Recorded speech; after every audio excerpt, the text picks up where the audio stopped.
I'm Chevonna Gaylor, licensed therapist, and therapy is my gift. Hi, I'm Chevonna Gaylor, not your average therapist, and therapy is my gift. Although I'm compassionate and nurturing, I also am a fierce advocate. I am an advocate for women's rights. I fight for the physical, sexual, financial, and emotional safety and freedom of women. Now, don't get me wrong, that doesn't mean that I don't love men. I am madly in love with my husband and have 3 young sons of my own. But I also want them to be aware of the rights and the safety of women. I fight to protect women all around the world. Today we're going to talk a little bit about consent. Now, I'm going to start with a story. Say I was walking down a corridor or walking in a yard and I dropped my wallet. I happened to be careless, it was right there, I dropped my wallet, right? And someone walks by and they see my wallet. I left it there, I left it exposed. I was so irresponsible to leave it. If someone picks up my wallet and takes it, they are a thief. Although it was left out in the open, I could have had a lot of money in it. It could have been exposed. It was my own irresponsibility that left the wallet there. At that point that they chose to take it and keep it for their own and spend what was in it, that makes them a thief.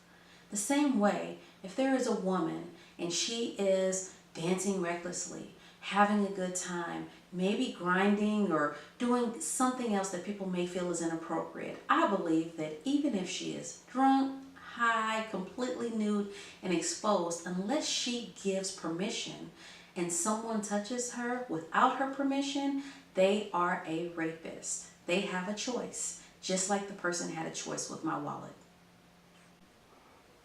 The second aspect of consent that we're going to discuss is agreement. Agreement is mutual between 2 or more parties. So, friends and I, we agree that we're all going to go out to dinner and a movie and we're going to split the bill. Everybody's going to pay for their own stuff, right? We all agreed, we discussed it beforehand. When we get to the restaurant, we might want to all say, hey, do we all agree that you have yours covered? I have mine. You see someone over there ordering lobster, you want to make sure that that agreement is clear, that they're going to cover their meal and you're going to cover yours. You're getting things clear and that agreement is set. It's going to be kind of a violation if at the end they're looking at you a little different because they're not adhering to the agreement, right? And you wanted to have checked on that it being mutual. So in sexual agreement, we may agree to go to dinner. We may agree to go to the movies. We may agree that we like each other, we're dating, or we're married. That doesn't mean that I agree in that moment to a sexual act. The sexual act must be mutually agreed at the time of the act. The third and final aspect of consent that we're going to discuss right now is authorization. How many of us have been in a situation where we've authorized someone to, or a company to use our credit card for a single payment, and then we look up the next month and they've continued to use our items, right? Our card is charged again and again, and we're fighting with them because we feel violated. We authorized one thing, however, they took that authorization to mean more. Let's say 2 people are on a date, and one partner asks for the other's permission to hold their hand, and the other partner agrees. So they're holding hands. That's authorization for hand holding. It's not authorization for groping or a kiss. Now, there's nothing wrong with groping or kisses, but that has to be done with authorization. Let's tie it all in together. When we were talking about consent, we discussed permission, agreement, and authorization. We have a lot of parties coming up. We're always celebrating things, and let's think about alcohol and drug use. If a person is under the influence, incapacitated, intoxicated, they are unable to give authorization. They are unable to give consent.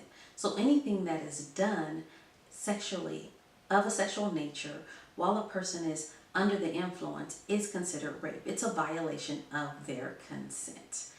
Let's also think about dancing. I wanted us to share about that. I love to dance. If you are on the dance floor, we're having a good time, someone goes and asks, hey, would you like to dance? They're given permission. There's an agreement. Both of them have engaged in an agreement to dance. They have not engaged in an agreement for a person's body to be groped, for a violation, or sexual acts later. That is a mutual agreement to dance. Consent has been given to dance. We have to be clear on what consent is for, and that's okay. We understand it in concepts of our drinks, we understand it in concepts of our clothes, our cars. We have to be willing to take the time to understand it in perspectives of our body, especially protecting our women. We love our women and we want to make sure that they're all safe.